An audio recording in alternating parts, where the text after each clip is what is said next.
Miss Marple notices 3 buttons left behind at the scene of a sudden quarrel. In a quiet English village, each button seems ordinary, yet together they unravel a hidden tale of betrayal, theft, and a secret no one dares to speak aloud. With her sharp eye for detail, Miss Marple pieces the story together before anyone else realizes the danger it carries. Chapter 1. The button under the hedgeth late summer air in Lower Hemsley carried with it the hum of bees, the distant sound of church bells, and the scent of ripe plums drifting lazily over garden fences. It was the sort of afternoon where nothing truly dramatic ever happened, or so the villagers thought. The annual church bazaar was underway, and the vicarage lawn bustled with life, card tables draped in linen, homemade preserves stacked like little towers, and rows of second-hand books that smelt faintly of lavender and dust.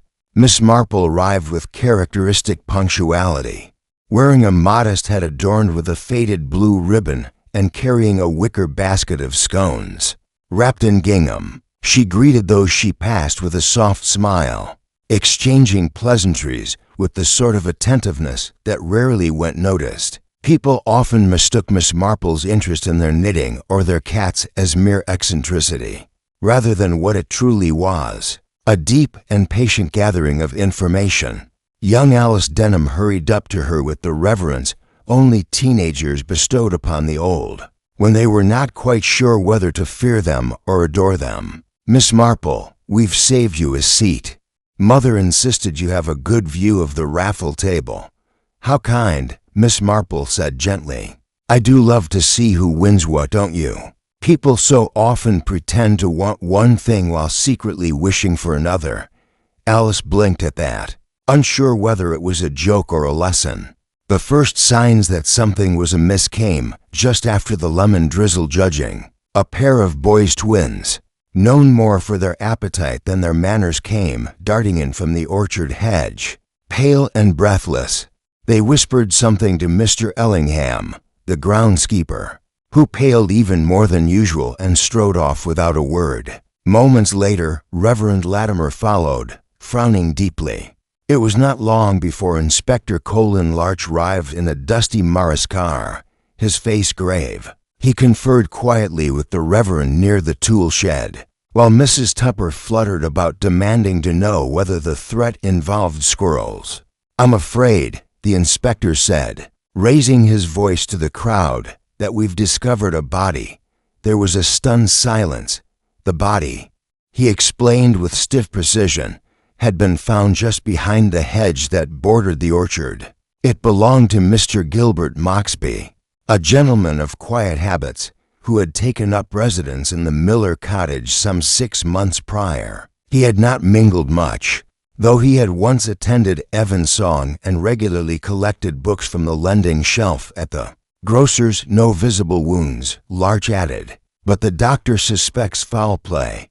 Miss Marple remained seated for a moment after the announcement. Her knitting needles lay untouched on her lap. She glanced not toward the hedge, but toward the people. Mrs. Tupper looked appalled at the thought of tragedy so close to her trestle tables. Mr. Simmons, the retired solicitor, had gone pale and reached for a biscuit without looking, and Alice Denham's eyes were fixed on the raffle prizes, as though the notion of death might interrupt her chances of winning the hand-painted tea tray. It was then Miss Marple stood, murmuring a polite excuse, and walked not toward the crowd but along the rose border, where a slight break in the foliage revealed the path to the orchard. She did not attempt to cross the police line, but instead paused beside a low hedge. There, half buried in the soil, was a small object, a button, not the sort that fell from a cardigan or a child's school jumper. It was larger, darker, a gentleman's coat button, made of black horn with a ring of fine gold enamel. It had been trodden slightly into the ground, as though it had been there for some time, or perhaps scuffed underfoot in haste. She retrieved it discreetly, brushed off the dirt, and examined it for a moment before slipping it into her handbag. By evening, the bazaar had ended in confusion. The choir's performance was cancelled. The cake auction was abandoned. Mrs. Tupper took to bed early, complaining of nerves and the possibility of food poisoning. Gossip had already begun its inevitable circuit. Theories bloomed like fungus. Moxby was a spy or a secret drinker, or perhaps he had been courting someone's wife. No one agreed on anything except that such things did not happen in Lower Hemsley. Miss Marple returned home to Danemead and set a kettle on the stove. The button lay on her writing desk beside a fountain pen and a half-written note to her niece. She studied it again in the lamplight. 3 buttons. She thought she had noticed, some weeks ago, that Mr. Moxby's overcoat neatly hung at the back of the chapel had a row of 3 identical buttons. But on the last Sunday she saw him, it had only 2. She recalled the moment with surprising clarity. It was after service, during a conversation about yew trees. Moxby had stood by the church wall, nodding politely to someone, and when he turned, she had seen the gap, just a flicker of memory, just enough. She sat in silence for a time. Outside, the church bell chimed the half-hour. Somewhere nearby, a dog barked once and went quiet. It was not the button that troubled her, it was the way it had been lost. A missing button could be nothing, or it could be everything. But people, in Miss Marple's experience, rarely lost things in tidy, predictable ways. She sipped her tea, turned on the lamp beside her, and began writing a short list, not of suspects, not yet, but of people who had been close enough to the hedge to leave something behind. Chapter 2. The village reacts. The following morning dawned clear and cool. The sky above Lower Hemsley is soft, early blue.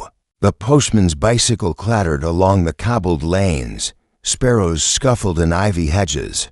And yet something imperceptible had shifted. A pall, gentle but unmistakable, hung over the village like the hush that precedes a storm. For all its scones and sermons, Lower Hemsley was now a village with a death in its orchard.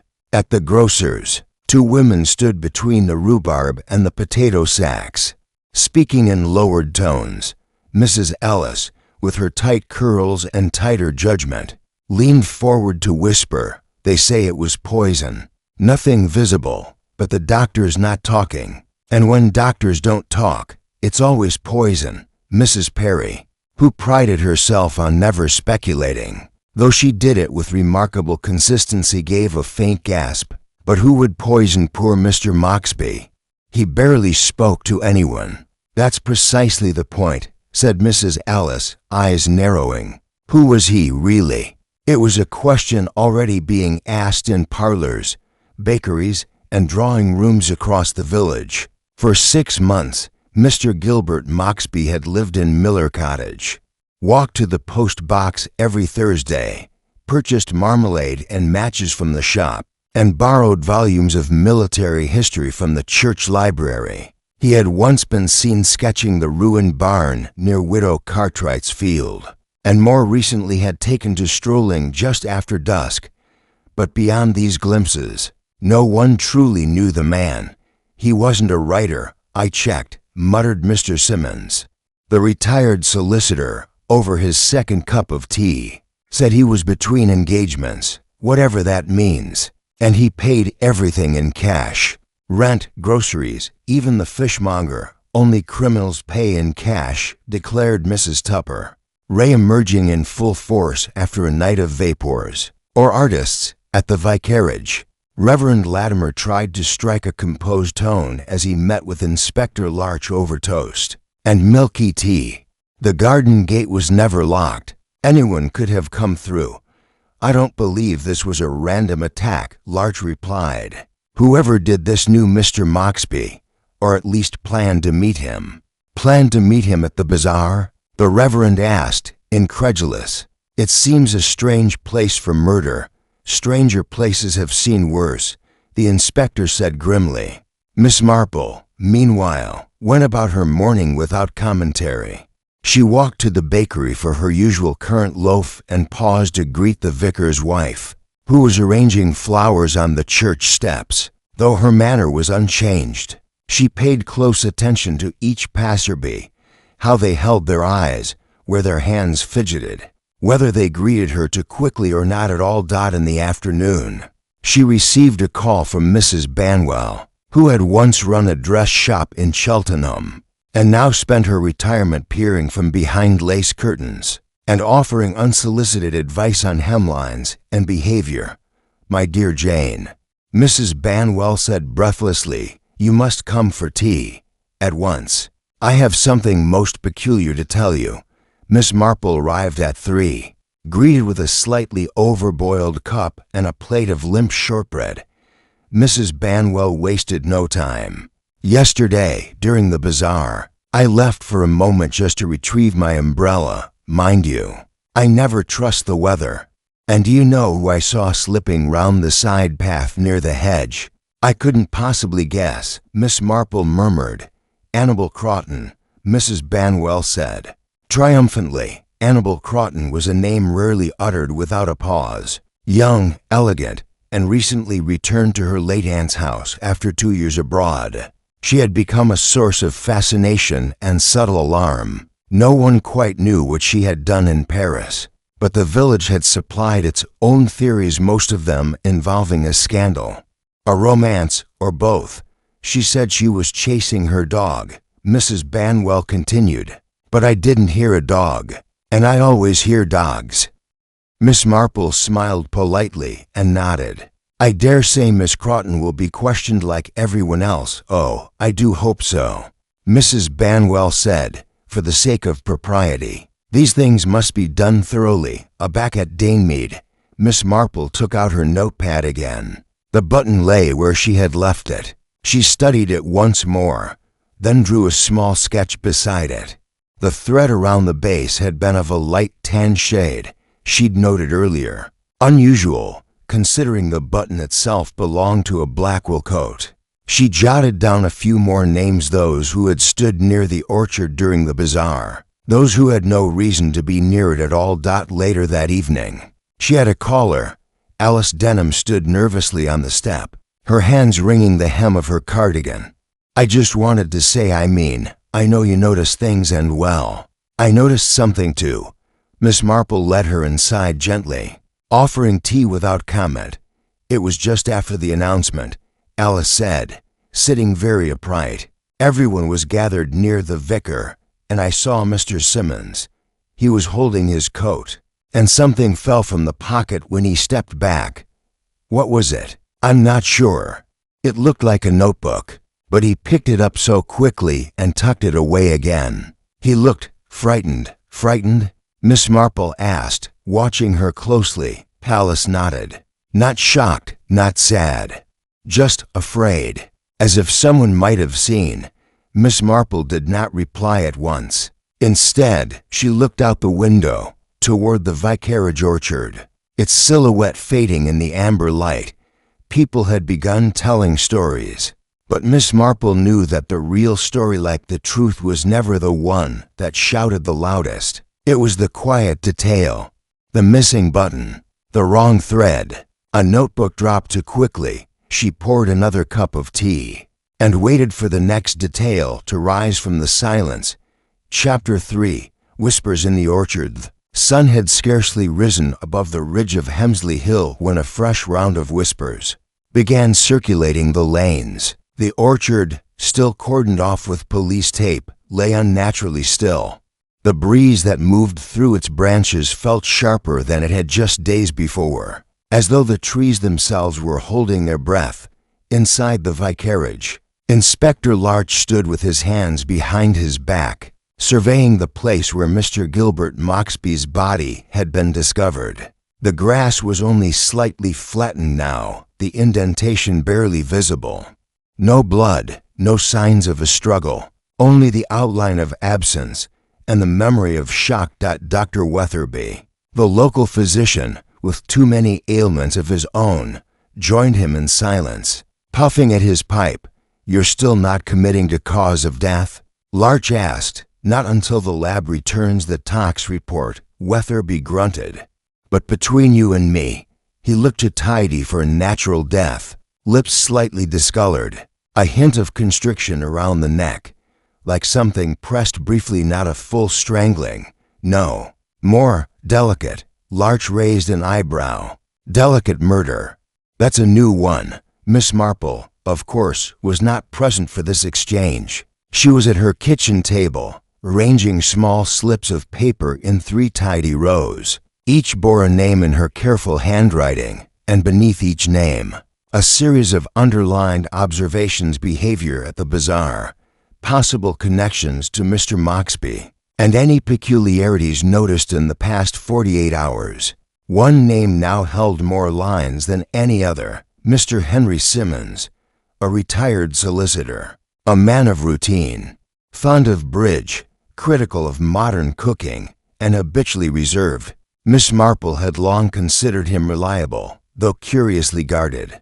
The report from Alice Denham about the dropped notebook lingered in her mind like a hanging thread. If a man dropped something that important, why hide it, unless its very existence was damning? At 10 o'clock, she made a gentle decision to visit Mrs. Cartwright.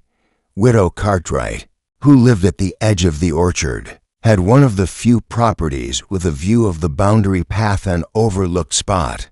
That few thought significant, but Miss Marple knew better than to rely on grand gestures. The smallest vantage point could hold the most curious truths. She brought a jar of gooseberry jam with her, as was polite. Mrs. Cartwright, a woman with rheumatic hands and uncommonly sharp eyes, accepted the jam with a warm smile and promptly put on the kettle. Within 10 minutes, they were seated with thick teacups and slices of seed cake. "You can see the hedge quite well from your parlor, can't you?" Miss Marple asked, her tone entirely conversational. "Oh yes," Mrs. Cartwright said, peering out through her net curtains. "I always keep an eye out for those blasted rabbits. They eat everything. Though I did notice someone last week, not a rabbit, oh." Wednesday evening, just before dusk, someone in a dark coat stood there near the apple tree for nearly 10 minutes. Didn't move. I assumed it was a lad courting one of the Denham girls, though it seemed a strange place for romance. Miss Marple stirred her tea slowly. Was it Mr. Moxby? No. Too broad in the shoulder. Moxby was narrow as a fence. This one was heavier and taller too. Did he return another evening? Mrs. Cartwright shook her head. Not that I saw. But Thursday morning, I found something strange at the fence line. She rose with difficulty and returned a moment later holding a small object wrapped in tissue paper. It was a second button nearly identical to the one Miss Marple had found. Dark horn, fine golden rings, and a faint fray of tan thread still clinging to its base. Miss Marple accepted it carefully. "You didn't mention it to the police?" "Oh, I didn't think it mattered," Mrs. Cartwright replied. "But now—" "Yes," said Miss Marple softly. "Now it matters very much." By early afternoon, the village was positively buzzing. Word had leaked. No one knew how that Mr. Moxby had been seen dining at the Willow and Fern, a modest but respectable inn at the edge of town, just 2 days before his death. He had not been alone. "I served them myself," boasted Hugh and Twistle, the innkeeper's son. "Quiet pair, didn't even finish their stew." The other chap was older, looked like a lawyer or something, with that sort of folded-up look they all have. Miss Marple did not need to ask further. The folded-up look was as clear to her as fingerprints. That was Mr. Simmons. That evening, Miss Marple hosted her dear friend Miss Hartnell for tea. Miss Hartnell was notoriously deaf, which made her ideal company for thinking aloud. "I always find it fascinating," Miss Marple said, pouring the tea, "how people pretend not to know one another, as though acquaintance were a crime." "Acquaintance?" Miss Hartnell shouted, blinking behind her spectacles. Double quotes. "Yes, my dear. In a village like this, acquaintance is inevitable." But Mr. Simmons never once admitted to knowing Mr. Moxby, though he must have seen him often. "Well, I think the bishop is a terrible bore," Miss Hartnell replied, which was not helpful, but not entirely unrelated. Miss Marple smiled faintly. She had now in her possession to matching buttons, and to sightings of Mr. Simmons behaving oddly, once dropping a notebook, once dining with the dead man. The details were beginning to collect, like breadcrumbs on a forest path, still scattered, still incomplete, but leading somewhere nonetheless. What troubled her most, however, was not Simmons's secrecy. It was his fear. People lied, certainly. They concealed liaisons, debts, jealousies, and indignities. But genuine fear suggested something darker. A reason to stay silent even under the threat of suspicion. Outside, the shadows lengthened. And in the still orchard, the silence waited to be broken again. Chapter 4. The solicitor's hesitation. Morning after her visit to Mrs. Cartwright, Miss Marple stepped into the post office with a letter addressed to her niece in Torquay, though the real purpose of her errand lay not in postage but in proximity. The post office, as every soul in Lower Hemsley knew, was less a place of transactions and more a crossroads of conversation, where secrets brushed shoulders with stamps and reputations were sorted with the mail. Sure enough, as Miss Marple waited in line, behind Mr. Blenkinsop's weekly telegram ritual, she caught sight of Mr. Henry Simmons entering from the back door that connected to the grocer's. He had a stack of papers in one hand and an air of preoccupation about him, one of those men, Miss Marple had always thought, who carried their conscience not in their hearts, but in their shoulders. She offered a gentle smile as he caught her eye. "Mr. Simmons, how pleasant to see you out and about." He stiffened, just slightly. "Miss Marple, a fine day, isn't it?" "Very fine," she agreed, "though I dare say a bit heavy in the air. One can always feel when the weather is hiding something."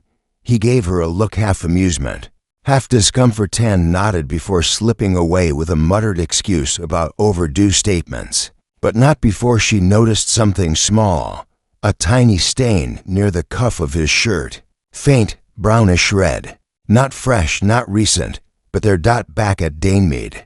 Miss Marple made a note. Observation: Mr. Simmons' stain on shirt cuff, possible ink or rust, but darker. That afternoon, Inspector Larch appeared on her doorstep, his expression more harried than usual. "I thought I'd call on you, Miss Marple," he said, removing his hat politely. "You've a way of noticing things no one else does." "Oh, I'm sure that's not quite true," she said mildly, ushering him inside. "But I do confess that I listen very carefully when people aren't paying attention to themselves." The inspector sat, accepting a cup of tea with gratitude. "We've confirmed something odd," he began. "Gilbert Moxby, he used to go by another name. Legal records show a change by deed poll 2 years ago. Before that, he was Gilbert Marsh." Miss Marple's teacup paused midair. "Gilbert Marsh?" she repeated. "Now that is a name I haven't heard in some time. You've heard of him?" "Only distantly. There was a case in Hampshire, I believe. A small inheritance dispute, nothing dramatic, but Marsh was a clerk at the time. Quiet fellow. I recall it because the judge remarked on how someone so forgettable could be so efficient." Larch nodded. "The solicitor handling that case?" "Henry Simmons." Miss Marple allowed herself a moment's silence before replying. Well, then I suppose that was no coincidence after all." The inspector leaned forward. "You think Simmons is involved?" "I think," Miss Marple said carefully, "that when men who claim not to know each other share a legal past, dine together in secret, and react with visible fear to a public death, then there is likely something more between them than old ledgers and signatures."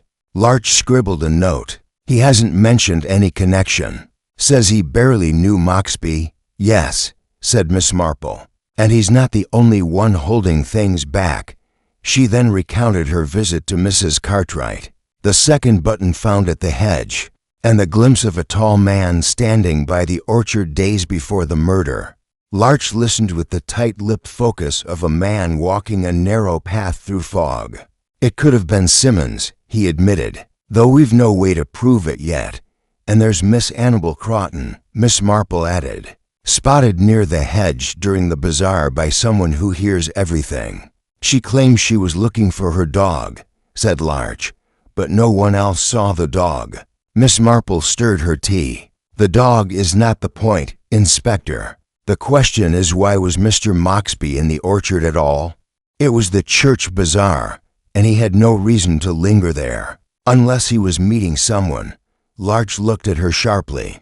You think he was lured there? I think he was expected, that evening. As the village returned to its usual rhythms, albeit more tightly wound, Miss Marple took a solitary walk through the churchyard. The gravestones leaned slightly in the dimming light, their names softened by time and moss. At the far end, near the gate that led to the orchard, she stopped and looked toward the hedge. The grass had begun to grow again where the body had been found. Nature, ever indifferent, was quick to forget. But Miss Marple did not forget. On Sunday, she attended the morning service at St. Petrock's as usual, sitting to pews behind Mr. Simmons. During the sermon, her gaze flicked only once toward him. He seemed distracted, his head slightly bowed. And when the hymns began, he did not sing. After the service, as the congregation milled about the church steps, Miss Marple approached him gently. Mr. Simmons, may I ask a small favor? He blinked. Of course, I've just remembered something about the Marsh case from years ago. Would you mind if I stopped by tomorrow to discuss it? You've such a good memory for detail. He hesitated. Just long enough, then. Certainly. Come around 11. Miss Marple smiled and nodded, stepping back, because now she was quite sure.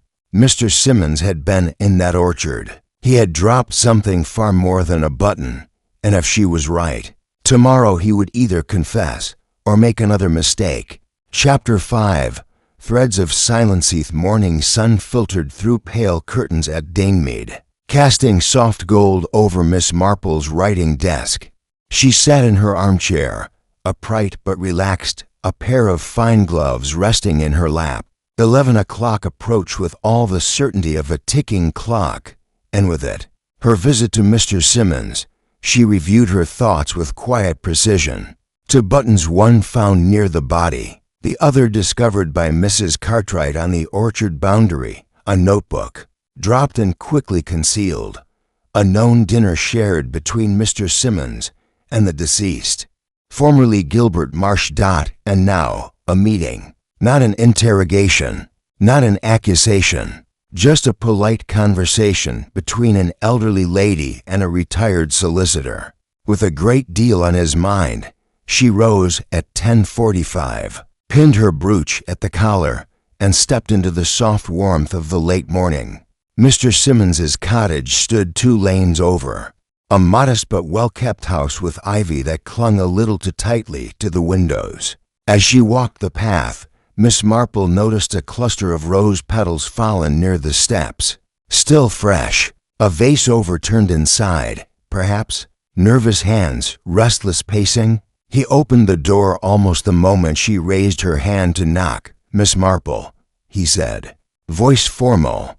Do come in. He gestured to the parlor. The curtains were drawn halfway, and a thin film of dust coated the mantelpiece, unusual for a man as meticulous as Simmons. She noticed it but said nothing. Would you like tea? He asked. No need to trouble yourself, she replied, taking a seat. I won't keep you long.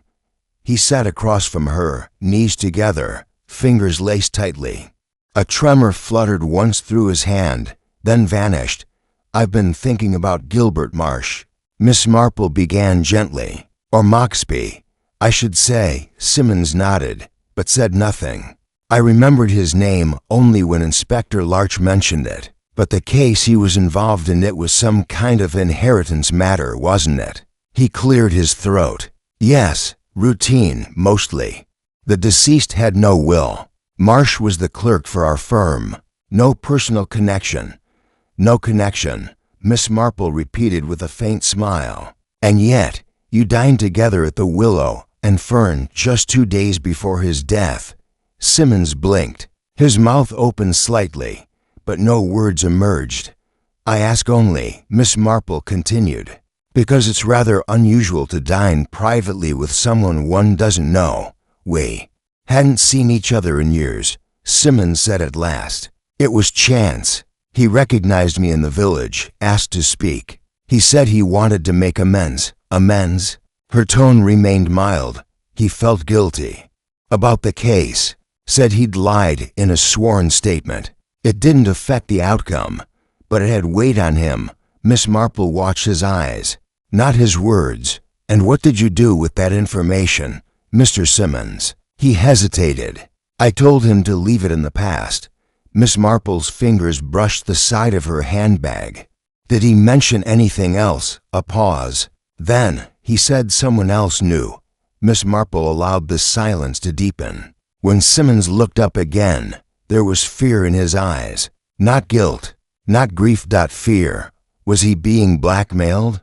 She asked softly. I don't know, Simmons whispered. He didn't say, just that. Someone knew what he'd done, and they were threatening to ruin his life. And you thought, perhaps, that person was me? He looked away. No, he said finally. I thought it might be someone here in the village. Someone he'd met since arriving. But he didn't give a name.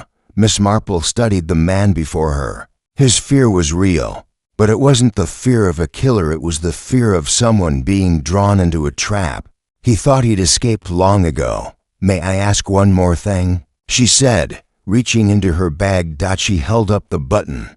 His eyes widened. This belongs to you. I believe, she said. From your overcoat. He nodded slowly. I noticed it missing last week. It was found near the orchard hedge. He looked genuinely puzzled. I haven't worn that coat in days. Miss Marple nodded once. Thank you for your time. Mr. Simmons, I believe I have everything I need. He escorted her out. Silent and pale. Miss Marple turned the matter over in her mind as she walked. The button did belong to Simmons, but he claimed not to have worn the coat since the week before the murder. If that were true, then either the coat had been removed from his home without his knowledge, or someone else had worn it. Someone tall, broad-shouldered. She thought again of the figure Mrs. Cartwright saw at dusk, too tall to be Moxby, too wide to be Simmons.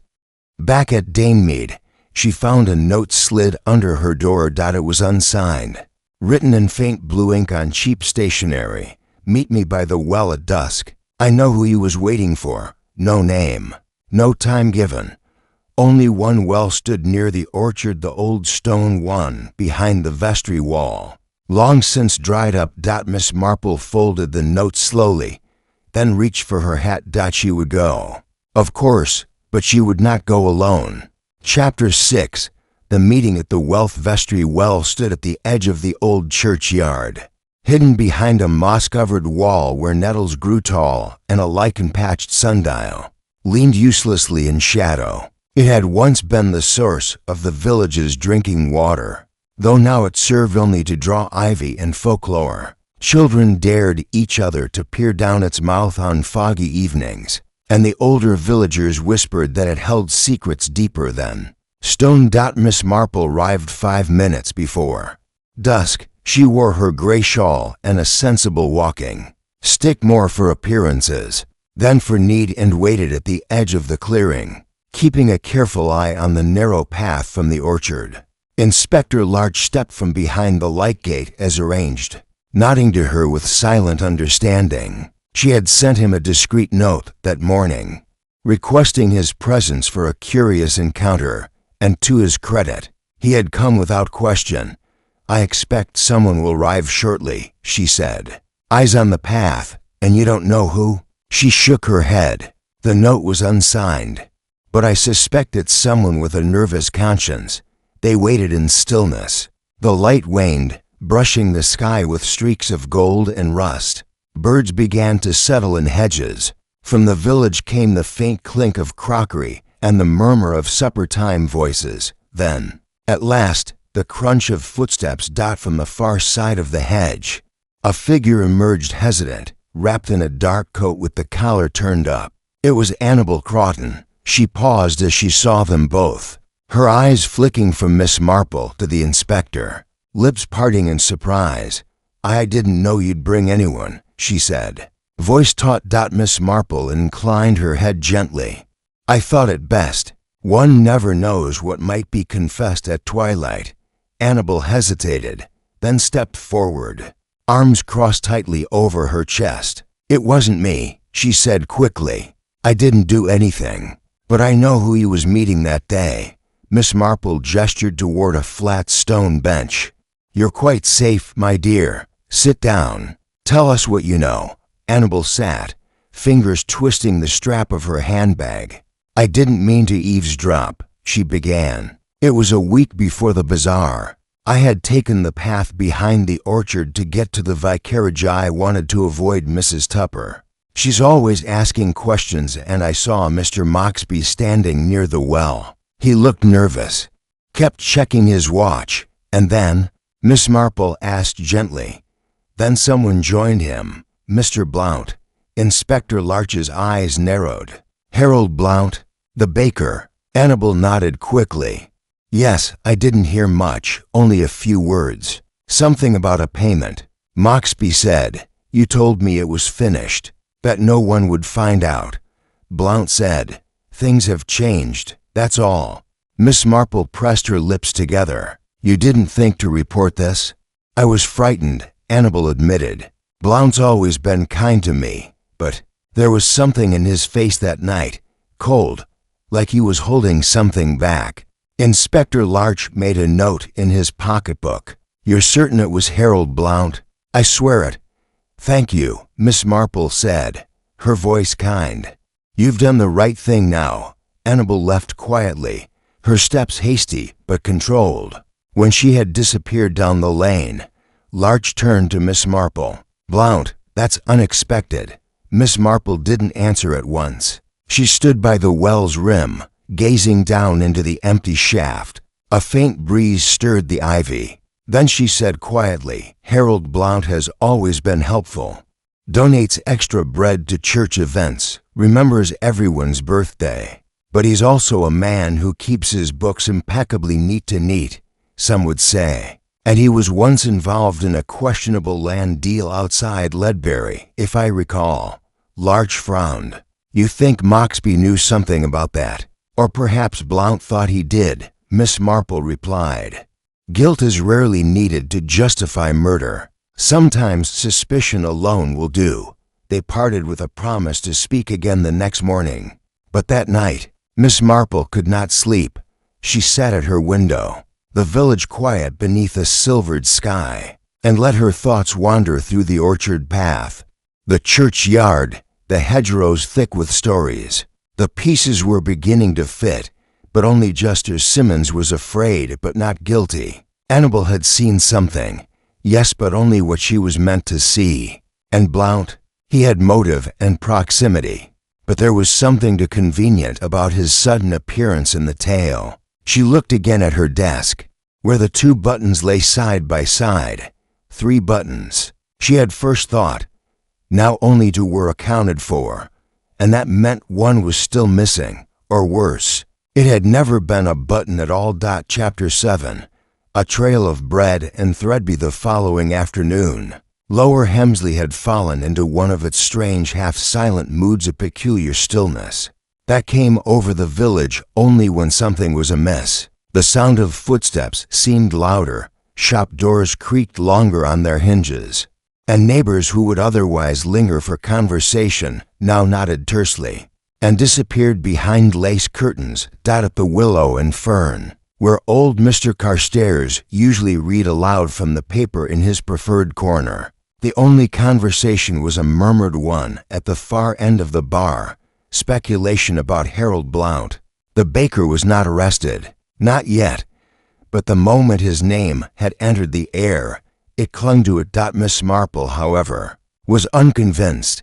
She sat in her parlor that morning with her embroidery untouched, her thoughts moving swiftly while her hands remained still. There was something too neatly aligned about Annabel's testimony, too precisely timed, not false necessarily, but perhaps rehearsed.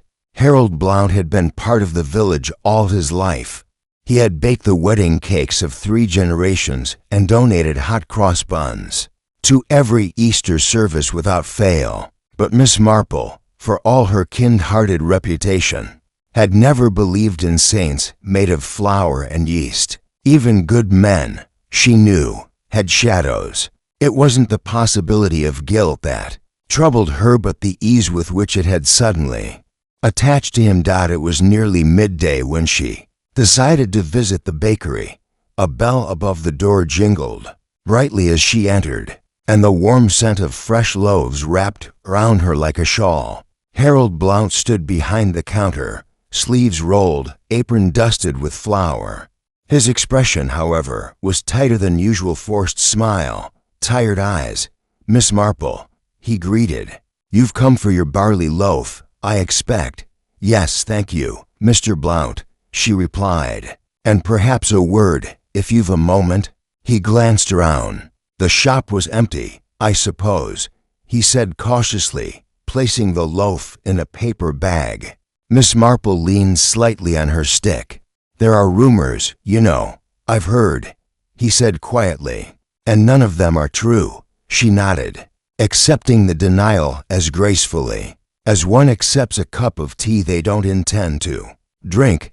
"Annabel Crawton claims she saw you speaking with Mr. Moxby a week before the murder." "I did speak with him," he admitted, "outside the post office. We'd spoken a few times before, nothing important. But that day he asked me about a local plot of land he wanted to buy. Wanted to open some sort of artist's retreat, I think." Miss Marple tilted her head. "And did you advise him?" "I told him it wasn't wise. The land's tangled up in old rights of way, belongs half to the parish, half to the council. No clean sale possible." "And you didn't meet him later?" "No," he said firmly. "I haven't stepped near that orchard since Christmas." Miss Marple looked at him steadily. "You were seen, you know, near the hedge during the bazaar." His eyes darkened. "I was delivering bread to the vicarage kitchen. Ask Mrs. Latimer, she was there." Miss Marple inclined her head. "I shall. But if you didn't meet him near the well, Mr. Blount, why would Annabel say you did?" He was silent for a long moment. "Perhaps," he said slowly, "because someone asked her to." Miss Marple left with the barley loaf and something more valuable, a seed of doubt. She stopped by the vicarage on her way home. Mrs. Latimer confirmed Blount's alibi without hesitation. He'd been in the kitchen, setting down trays of rolls, when the children spilled the punch bowl on the tablecloth, and chaos ensued. He was quite cross. She added, "Though I suspect more from nerves than anything else. Gilbert Moxby had just walked by. I remember thinking they looked at each other rather oddly."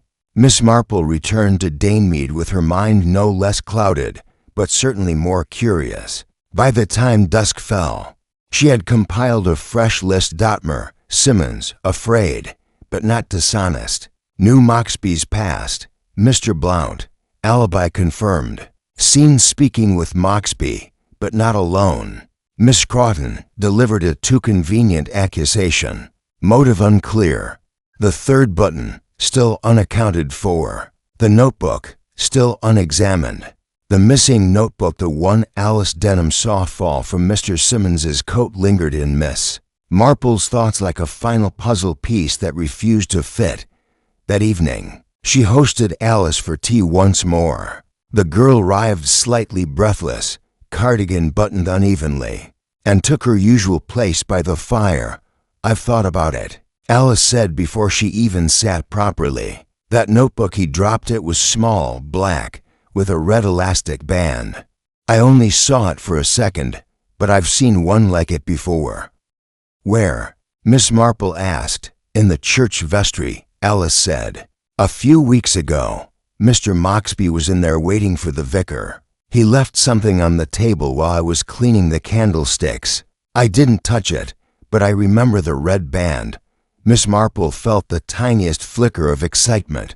A notebook belonging to Moxby, dropped later by Simmons. That meant Simmons had been in possession of Moxby's private notes after his death.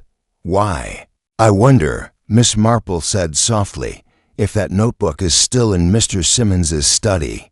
The next morning, Inspector Larch received a call from Miss Marple. By 10 o'clock, they were both seated in the solicitor's parlor once more. Simmons, pale but composed, watched them with wary eyes. "We'd like to ask about a notebook," Miss Marple said gently. "Black, with a red elastic band." He did not pretend to misunderstand. Instead, he reached into a drawer and handed it to the inspector without resistance. "I wasn't hiding it," he said. "I found it in the orchard, just outside the hedge, after everyone had left. I meant to turn it in, but—" I hesitated. "Why?" Larch asked. "Because I thought it might incriminate me," Simmons said warily. "And I didn't kill him, but I was afraid of what it looked like." Larch opened the notebook. Inside were brief entries, dates, names, odd phrases. One name repeated several times. A.C. Miss Marple took the notebook carefully. On one page, the following line stood alone. "Met with A.C. again. She wants money. Threatened to tell the truth." Larch exhaled slowly. "Annabel Crawton," Miss Marple nodded. "It would seem the truth was being hidden by more than one person, but not for murder, for money." Simmons looked stunned. "She was blackmailing him?" "I suspect so," Miss Marple said. "And when the pressure grew too much, Moxby may have threatened to expose her or to go to the police. So she turned first, to deflect suspicion." Larch muttered. "She gave us a new suspect. Blount." Miss Marple stood. "It's time we had another quiet word with Miss Crawton." She paused, glancing once more at the notebook. "And perhaps," she added, "look for the third button wherever she may have dropped it." Chapter 8. The Third Button and the Girl Who Lead. Annabel Crawton lived alone in the ivy-draped house once owned by her late aunt, a modest brick cottage just off Buttercup Lane, known as much for its peculiar rose hedge as for its solitary tenant. Since her return from Paris 6 months prior, she had kept largely to herself, her presence in Lower Hemsley stirring whispers like tea leaves in a pot too often read. Miss Marple and Inspector Larch arrived just after 11:30. The path to the door was narrow and lined with overgrown lavender, its faded blooms brushing against Miss Marple's skirt as she walked. Annabel opened the door herself. She wore a pale blue jumper, her hair gathered hastily at the nape of her neck, and her expression flickered between politeness and calculation. "Miss Marple, Inspector, is something the matter?" "We hope not," Miss Marple said pleasantly. "May we come in?" There was the slightest hesitation, but she stepped aside. Inside, the cottage was neat, almost overly so. Cushions plumped, surfaces dusted, a vase of daisies freshly cut sat upon the mantel. But there was something too precise about it all, as if someone had recently swept away more than just dust. The inspector took a seat. Miss Marple remained standing, her eyes moving gently across the room, pausing only when they reached a coat stand by the doorway. A dark gray overcoat hung there, and sewn into it just 3 inches from the hem was a fine tan thread poking loose, from where a button ought to be. Miss Marple's gaze lingered. "Annabel," she said softly, "we've come to speak about Gilbert Moxby." Annabel's fingers tightened around the edge of her sleeve. "I told you everything I saw," she replied quickly. "I even told you about Mr. Blount. Isn't that what you wanted?" "You told us what you wanted us to believe," Miss Marple said. "But stories, like stitches, fray under pressure, and yours has started to unravel." Annabel looked from one to the other. "I don't understand." Inspector Larch opened the small notebook they had recovered from Mr. Simmons. "Your initials appear repeatedly in this," he said. "AC meetings, payments, threats. It seems you were involved with Mr. Moxby in more ways than you admitted." Annabel's face drained of color. "I didn't kill him," she said. "I didn't even mean to." She stopped herself. Miss Marple tilted her head. "You didn't mean to what, my dear?" Silence. Annabel stood and moved to the window, her back to them both. "I met Gilbert in Paris," she said at last. We weren't lovers. It wasn't anything like that. He worked as a clerk for a man I once trusted. Gilbert knew things about money, about people who paid to keep their names out of the papers. When he came to Lower Hemsley, I thought it was coincidence, but it wasn't. He wanted money from me, said he could ruin everything. Ruin what, exactly? Asked Larch. Annabel turned around. My family, my reputation. He said he had letters. He didn't, of course not about me. But I panicked. I paid him twice. Then he said it wasn't enough. Miss Marple's voice was gentle. And so you went to meet him during the bazaar? She nodded. Yes, I was supposed to give him one final payment by the orchard hedge. But I didn't bring any money. I was furious. I wanted to scare him, just scare him. Miss Marple said nothing, letting the silence encourage truth. Annabel went on. I pushed him. Just once. He stumbled backward. I didn't know about the rote. He hit his head on something low, I think. I ran. I didn't check if he was. Her voice cracked. Inspector Larch spoke carefully. You understand that leaving the scene and lying to police makes you deeply complicit. Whether or not you intended harm, I was terrified, she whispered. And when I heard what they were saying, that it might have been poison, I thought, perhaps it wouldn't trace back to me. So I made up the story about Mr. Blount. Miss Marple's eyes flicked to the coat. May I? Annabel hesitated, then gave a small nod. Miss Marple stepped to the stand and examined the coat. The thread she had seen was indeed where a button once was. She reached into her handbag and removed the button she had been carrying. Since the day after the bazaar. She pressed it gently into the frayed gap. It matched exactly. A third button, Miss Marple murmured. As I suspected. Annabel slumped into the chair. I didn't want to kill him, she said. I just wanted him to stop. Miss Marple sat across from her. Wanting someone to stop and making them stop are very different things, Miss Crawton, especially when panic follows. And panic, as I've often said, leaves threads of its own. Inspector Larch took out his notebook and read Annabel her rights in a steady, firm voice. She listened in silence, no longer protesting. When he finished, she nodded, eyes fixed on the floor.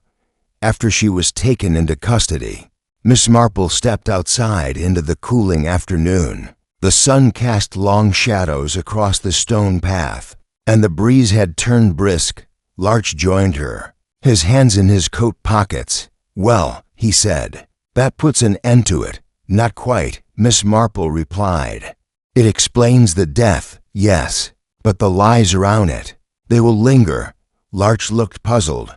She lied about Mr. Blount. She let suspicion fall on others who had done her no harm. In some ways, that's the more chilling truth. Do you think it was premeditated? No, said Miss Marple quietly. But I think she came that day prepared to threaten, to control. When it went wrong, she tried to bury her mistake beneath clever stories. Only cleverness doesn't conceal fear, it reveals it. They stood for a moment in silence. I wonder, Larch said, how many cases you've solved in your time? Miss Marple smiled faintly. Oh, I don't count cases, Inspector. I count people. They're far more interesting. As they parted ways at the lane, the village seemed somehow unchanged. Children played near the church steps. Mr. Entwistle polished the inn's windows, and Mrs. Tupper was already retelling the story with herself at the center. But inside Danemead, Miss Marple placed the button back into her sewing box and folded the coat's sketch into a drawer. Some stories were sewn with lies, but in time, every frayed edge unraveled, and Miss Marple always knew where to look for the thread. Chapter 9, Echoes after the confession. It was the morning after Annabel Crawton's arrest, and Lower Hemsley awoke as if from a strange collective dream. The dew lay heavier on the grass, the sun took longer to rise above the cottages, and every door opened a fraction more slowly, as though the village itself needed time to absorb what had passed. The news spread like ripples in tea. Soft at first, then growing in circles, lapping at every doorstep. That a woman like Annabel, composed, elegant, always just distant enough to be fascinating, had confessed to involvement in Gilbert Moxby's death, shook more than social order. It disrupted something subtler, the illusion that one could ever truly know another person. Mrs. Tupper was the first to declare it a tragedy born of modern selfishness. Mr. Simmons, after a brief public silence, returned to the vicarage garden with a rake and a quietly relieved expression. Harold Blount, though publicly exonerated, remained behind his counter at the bakery, saying little but glancing at customers a touch more warily than before. And as for Miss Marple, she, of course, remained unchanged. She moved through the village with her usual unhurried grace, accepting nods and quiet thanks with the modesty of someone who sought neither credit nor dramatics. Yet even she, in the quiet privacy of Danemead, sensed something unfinished. The pieces had aligned, yes. Annabel's story had accounted for motive, for timing, for proximity. The third button had matched. The notebook had detailed blackmail. But some part of it, all of it, perhaps remained too convenient. Because Miss Marple knew people. And people, even those who lied, rarely did so with such perfect alignment. It was just after 11's when she received a caller. Reverend Latimer stood on her doorstep, hat in hand, his expression troubled. "Miss Marple," he said, "might I have a word?" "Of course," she said, stepping aside. Inside, she poured tea while he sat awkwardly near the window, his hands clasped tightly in his lap. "It's about something," Annabel said. He began. "To my wife. Yesterday evening, just before the police escorted her away." "Yes?" Miss Marple asked. She said she didn't push him. Miss Marple stilled for a fraction of a second. "She claimed," the Reverend continued, "that she was going to, that she wanted to, but that someone else was already there. She said she heard Gilbert cry out, and when she stepped out from the hedge, he was already on the ground. She saw someone run, but she never saw their face." Miss Marple folded her hands. "And yet she confessed. She said it was better that way, that her lies had already done enough harm, and no one would believe her now." Miss Marple did not respond immediately. It made sense. In fact, it made more sense than the version she'd told the inspector. A lie wrapped in guilt, a kind of moral punishment. It was consistent with the psychology of someone who feared the consequences of exposure, but not the weight of a false confession. And if that were true, someone else had been there. That evening, she took a long walk through the orchard path. The sun was low, and the grass shone with gold. The site of the death had already begun to return to itself. No markers remained, no police ribbon, just a faint dip in the earth and the rustling of apple leaves overhead. She paused near the old stone well. The hedge to her left was thick, knotted with bramble and late summer vines. But there, near the base, a strange glint caught her eye. She bent slowly, parting the foliage with gloved fingers. There, nestled among dry leaves, was a torn scrap of wool fabric. Black, coarse, not from Annabel's coat, and certainly not from Moxby's. She wrapped it in tissue and tucked it into her pocket. The next morning, she paid a visit to someone she hadn't yet called upon, Miss Edna Fenchurch. Edna was Lower Hemsley's unofficial historian, though she would never admit it. Her memory was sharp as pepper, and she had a fondness for keeping scrapbooks of social importance. As she called them, what she meant was gossip, of course, but recorded, indexed, and annotated with impressive accuracy. Miss Marple arrived with plum cake. "I was hoping," she said over tea, "to ask you about the old cottage behind the Carpenter's Lane. The one that's been boarded for years." "Oh, that?" Edna sniffed. "That was part of the Lorden estate. Sold off after the eldest ran off with the opera singer. Do you know who took it?" "Not officially, but young Thomas Weller rents it sometimes. Says he keeps tools there. Never declared it, of course. He never declares anything, Thomas Weller, the carpenter's son." Big-shouldered, quiet, polite, rarely seen at church. An orphan of sorts, but strong, with hands built for splitting timber and lifting beams. Miss Marple left Edna's house with her eyes sharper than they had been the day before. She made her way to the lane, circling the village's outer edge, where the trees thickened and the path turned to gravel. The cottage sat in the shade of 2 yews, its roof dipped, its windows shuttered. A garden gate leaned on its hinge. She saw it immediately, a footprint in the soft mud beside the step, large, fresh. She stepped around the back, where a small window had been recently opened. The glass was smeared. Someone had been inside, and there, on a rusted nail caught in the sill, hung a thin shred of black wool torn, and identical to the scrap she carried.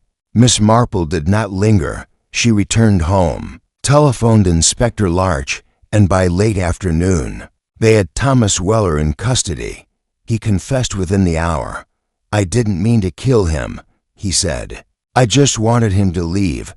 It unfolded like this. Weller had discovered that Gilbert Moxby, once known as Marsh, had been part of a case that resulted in his mother's ruination years before. The same case where Simmons worked, where Marsh had doctored a minor affidavit. A seemingly insignificant lie, but it had cost Weller's family their home. He had recognized Moxby at the grocer's, watched him, waited. When the church bazaar arrived, Weller saw his chance. "I knew he'd go to the orchard. Saw him talking to that woman Annabel. I followed him when he slipped behind the hedge." He hadn't planned it beyond that, but words turned to anger. Moxby had laughed, shrugged off his guilt. "So I shoved him. Just once." He fell awkwardly. His head hit the root. Then, panic. Weller ran, dropped his coat, reached through the hedge later to retrieve it. But he didn't. Note he'd lost a button, or torn a thread, or that Annabel would arrive moments later and find the body when she had lied to save herself. She had unknowingly covered for him. And now, the truth had found them both. That night, Miss Marple sat at her desk, a cup of chamomile at her side. The village would return to peace. Weller would be tried. Annabel would be freed, though her name would carry an asterisk for years to come. Mr. Simmons would keep to his garden. Harold Blount would go back to shaping loaves. And Mrs. Tupper would reassign guilt a dozen times before the season was out. And still, the orchard would bloom again come spring, because truth in Lower Hemsley didn't arrive like thunder. It came quietly, like a fallen button beneath a hedge. And always it was found. Chapter 10. The pattern in the stitch. Morning after the final confession, Lower Hemsley woke beneath a low autumn mist that clung to hedges and chimney pots. With quiet insistence, the village had the feel of something exhaled, a long breath released after weeks of unease. There was no talk in the bakery queue that day, no whispering at the church steps, just the slow return of routine, as if the village, in its own unspoken way, had tucked away the story of Gilbert Moxby like an old photograph in the bottom of a drawer. At Danemead, Miss Marple sat by the window, her knitting needles still and her mind clear. She had spoken to Inspector Larch that morning. Thomas Weller had made a full statement. The case was formally closed, and yet not everything had been tied up in the usual official sense.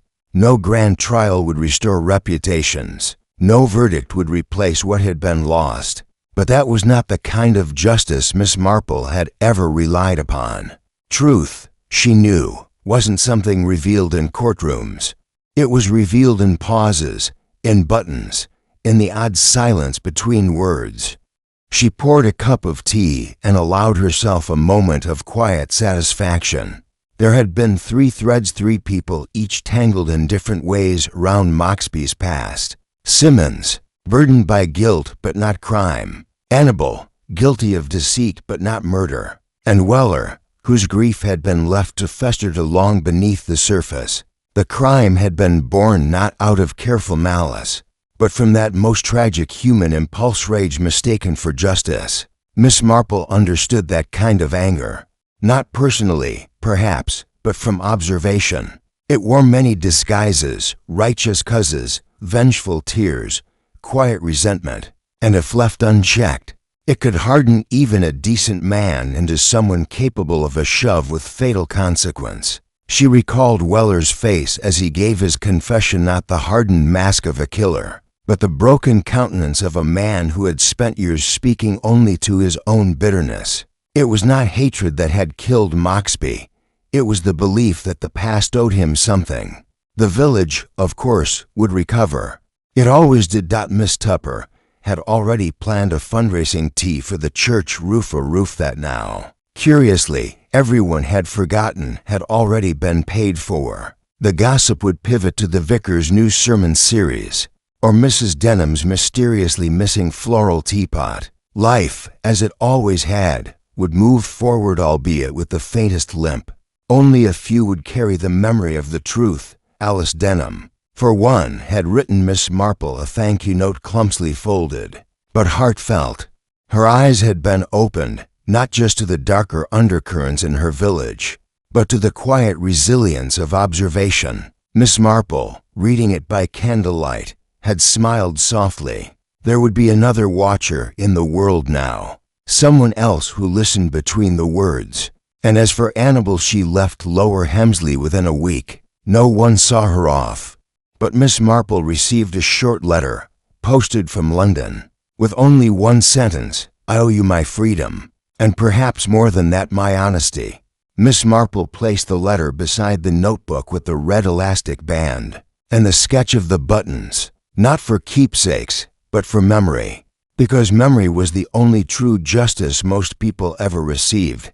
Later that evening, she joined the vicar and his wife for a modest supper. The conversation drifted, comfortably, between garden pests and a proposed new hymnal.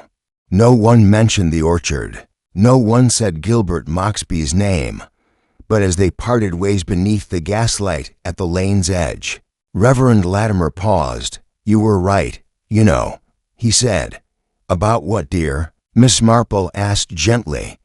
"That it's not the loud sins that destroy us, it's the quiet ones." She gave him a soft, knowing smile. "And it's the quiet ones," she said, "that leave behind the most threads." When she returned home, she settled into her chair, drew the shawl closer round her shoulders, and picked up her knitting once again. Her fingers moved deftly, stitch by stitch, not hurried, not delayed, each loop building toward something complete. Because, as with any mystery, it wasn't about the pattern one started with. It was about how the threads were gathered, and where the last one would lead. Epilogue. The needle's rest. It was 2 weeks later when Miss Marple received a small brown parcel, unmarked but for a single elegant J. Marple scrawled across the front in a deliberate, looping hand. It had arrived without fanfare, left by the postman at the garden gate, tucked among the hydrangeas as if it knew to wait quietly for her. She unwrapped it in her sitting room, where the scent of lavender polish and old paper lingered like old friends. Inside the parcel was a book, thin, hardbound, and wrapped in a faded blue ribbon. Tucked within the first page was a folded note for the stitch that held everything together. -A.C. The book was a volume of essays on French tapestry from the 18th century. Miss Marple smiled softly. She understood the gesture, not an apology, not even a farewell, but a symbol. A thread offered, perhaps, to tie off something unfinished.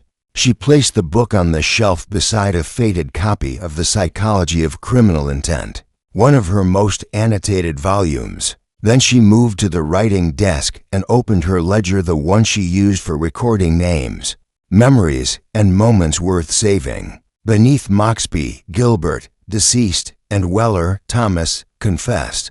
She wrote to final lines: Crawton, Annabel, spared. Simmons, Henry, still walking his garden, still afraid of ghosts. She paused before underlining the last name. The days had grown colder. Leaves scattered the lane like brittle confessions, and chimney smoke curled upwards with the sleepy rhythm of things returning to peace. But peace, Miss Marple knew, was never something one stumbled into, it was something earned, and occasionally paid for in quiet sorrow. At the window, the church bell chimed once 5 o'clock. Tea time. She boiled water, laid out the tray, and placed a shortbread biscuits beside the cup. Not for a guest, there was no one coming, but out of habit. One never knew when someone might need the comfort of something small and sweet. Outside, the orchard stood still. No yellow tape, no whispers, just trees bending under the weight of ripening fruit. As Miss Marple settled once more into her chair, her fingers returned to their needles. The pattern in her lap was nearly finished now, a quiet scene of a village green, with figures walking past a churchyard hedge. Stitched in white cotton thread, barely visible, was a small round button tucked beneath a branch. No one else would notice it, but she would always know it was there. And that, perhaps, was the final thread.